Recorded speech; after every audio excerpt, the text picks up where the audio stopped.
റസൂലുള്ളാഹി സ്വല്ലല്ലാഹു അലൈഹി വസല്ലം ഒരിക്കൽ അങ്ങാടിയിലൂടെ നടക്കുമ്പോൾ ഒരു ഭക്ഷണധാന്യം വിൽക്കുന്ന ഒരാളെ കാണുകയാണ്. നബി സല്ലല്ലാഹു അലൈഹി വസല്ലം അവിടുത്തെ കൈ ആ ധാന്യത്തിൻ്റെ ഉള്ളിലേക്കൊന്ന് കടത്തി. നബി സല്ലല്ലാഹു അലൈഹി വസല്ലം ഉള്ളിൽ കൈയിട്ടപ്പോൾ അവിടെ നനവ് അനുഭവപ്പെടുകയാണ്.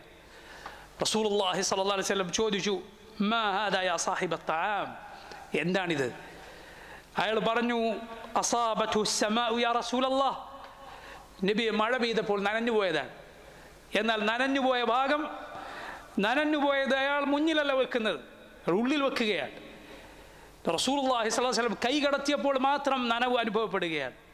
റസൂലുള്ളാഹി സ്വല്ലല്ലാഹു അലൈഹി വസല്ലം അയാളോട് ചോദിക്കുന്നു, അഫലാ ജഅൽതഹു ഫൗഖ തആം കൈ യറാഹു നാസ്, ആളുകൾക്ക് കാണാവുന്ന രൂപത്തിൽ നിനക്കിത് മുകളിൽ വെച്ചുകൂടെ? മൻ ഗശ്ശ ഫലൈസ മിന്നി, വഞ്ചിച്ചവൻ എന്നിൽപ്പെട്ടവനല്ല.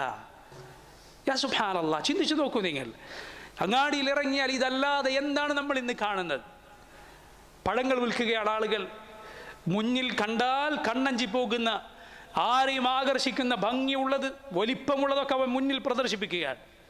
മത്സ്യം വാങ്ങാൻ പോയാലും അങ്ങനെ തന്നെ, നല്ല വലിപ്പമുള്ളത്, ഭംഗിയുള്ളത് മുന്നിൽ നിരത്തി വെക്കുകയാണ്. പിന്നിൽ അവൻ കേടുവന്നതും വലിപ്പമില്ലാത്തതും ആളുകൾ കണ്ടാൽ എടുക്കാത്തതും ഒക്കെ അവൻ പിന്നിൽ വെക്കുകയാണ്, അവൻ്റെ ഭാഗത്ത് വെക്കുകയാണ്. ആളുകൾ വാങ്ങാൻ വന്നാൽ ഒരു മജീഷ്യൻ്റെ കൈ പോലെ അവൻ്റെ കൈ അങ്ങോട്ടും ഇങ്ങോട്ടും വേഗത്തിൽ പോവുകയാണ്.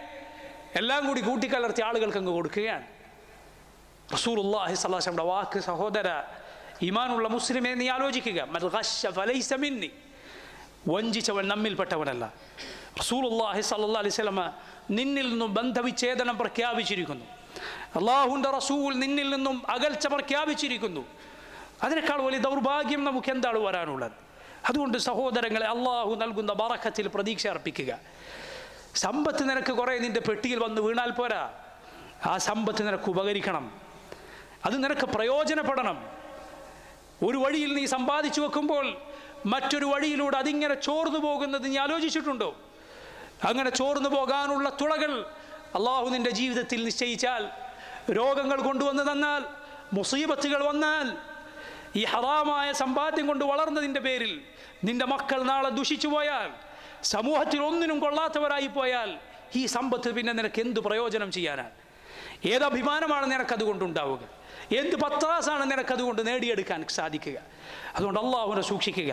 അള്ളാഹു സുബ്ഹാനഹു വ തആല കുറഞ്ഞ സമ്പത്തിൽ ഒരു പക്ഷേ നിനക്ക് വലിയ ബറക്കത്ത് നൽകിയേക്കും. അള്ളാഹു നിൻ്റെ ആവശ്യങ്ങൾക്കെല്ലാം മതിയായവനായിരിക്കും. ومن يتوكل على الله فهو حسبه ومن يتق الله يجعل له مخرجا. അള്ളാഹുവിനെ ഒരുവൻ സൂക്ഷിച്ചാൽ അള്ളാഹു അവന് പോംവഴി കാണിച്ചു കൊടുക്കുന്നതാണ്. വയർസുഖുഹു മിൻ ഹൈസു ലാ യഹ്തസിബ്, വിചാരിക്കാത്ത വഴിയിലൂടെ അള്ളാഹു അവന് റിസ്ക് നൽകുന്നതാണ്, ഉപജീവനം നൽകുന്നതാണ്. വമൻ യതവക്കൽ അല അല്ലാഹി ഫഹുവ ഹസ്ബുഹ്, ആരെങ്കിലും അള്ളാഹുവിൽ തവക്കുലാക്കിയാൽ അവന് അള്ളാഹു മതി.